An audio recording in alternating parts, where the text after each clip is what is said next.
In the first half of the 20th century, Germany was the preeminent intellectual and cultural capital of the world. And Jews were well-integrated citizens. The emergence of Nazism and its leader, Adolf Hitler, changed Europe and led to the greatest destruction that the Jewish people have ever faced, the Holocaust. During the 1920s and 1930s, despite continuing anti-Semitism and occasional pogroms, Jewish communities were a large component of European society. Cities, villages, and towns across Europe boasted significant Jewish populations. In Germany, Jews were leading academics, artists, and politicians, as well as teachers, doctors, farmers, and shopkeepers. During this time, a fringe political movement began gaining ground in Germany promoting an extremely racist nationalism. They were called the National Socialist Workers' Party or Nazis, and their leader was a man named Adolf Hitler. Anti-Semitism was foundational to their ideology. In his infamous book, Mein Kampf, Hitler called the Jewish people a noxious bacillus that lives as a parasite in the body of other nations. Once I really am in power, Hitler declared in 1922, my first and foremost task will be the annihilation of the Jews. In spite of rising support, Hitler and the Nazis initially failed to gain much ground in German parliament. It was not until after the economic collapse of 1929 that the party began to gain real political power. Social turmoil and strife led to a polarized and unstable political climate, and very quickly the Nazi Party became the largest faction in the Reichstag. In January 1933, Adolf Hitler was appointed Chancellor of Germany. 1 month later, the Nazis claimed that a fire at the Reichstag was started by communists planning an insurrection and used the fear of a communist takeover to abolish constitutional protections. Shortly thereafter, Hitler was given the right to govern without the consent of parliament, effectively establishing a Nazi dictatorship in Germany.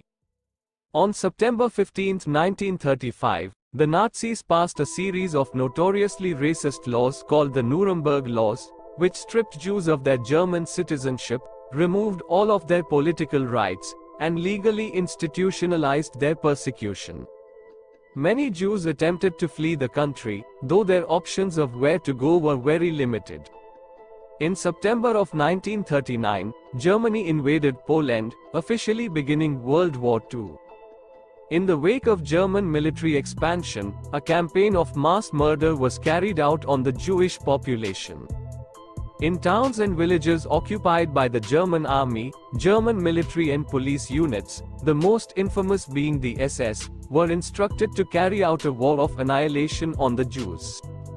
Nazi soldiers, often with the help of local collaborators, rounded up Jewish men, women, children, and the elderly, took them to mass graves and shot them to death, murdering roughly 2 million Jews within just a few years.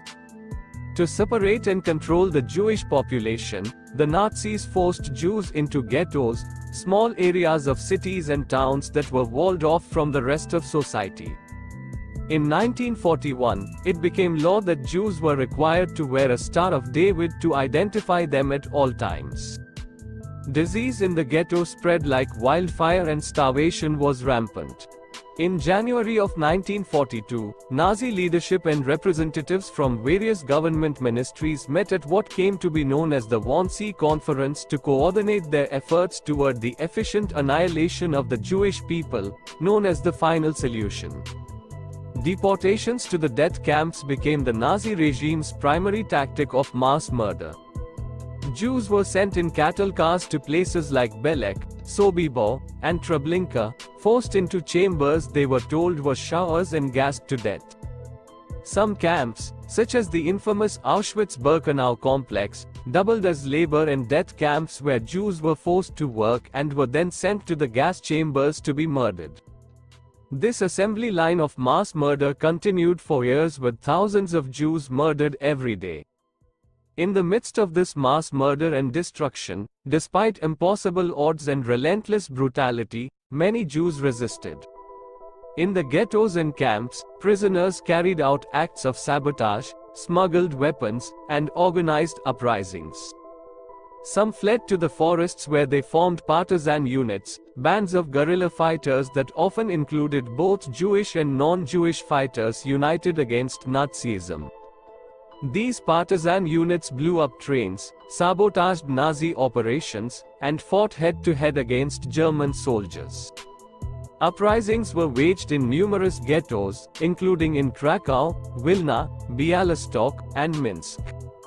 Spiritual resistance was also present throughout the ghettos and camps.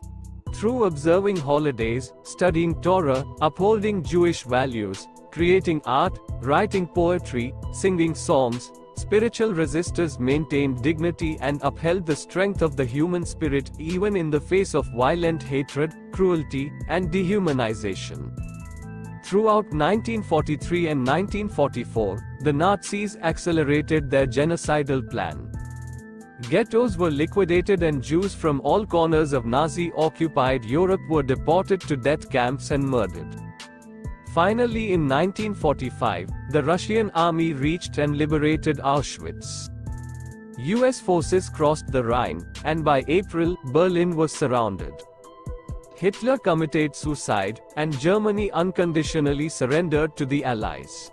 By the end of the tragic war, roughly 6 million Jews and 5 million others, including Roma, Poles, homosexuals, the disabled, communists, and political dissidents had been murdered by Nazis.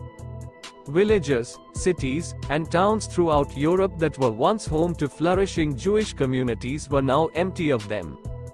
Survivors of the concentration and death camps who tried to return home, often found their properties seized by their non-Jewish neighbors.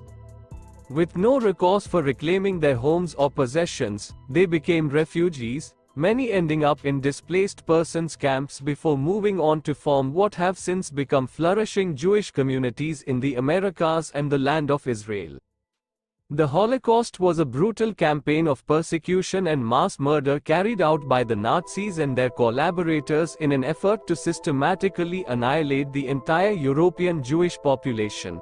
The scale of death and destruction is unfathomable, but Jewish communities have since worked tirelessly to care survivors, name the lost, build and strengthen Jewish life around the world and educate younger generations about the horrors of the Holocaust so that it never happens again.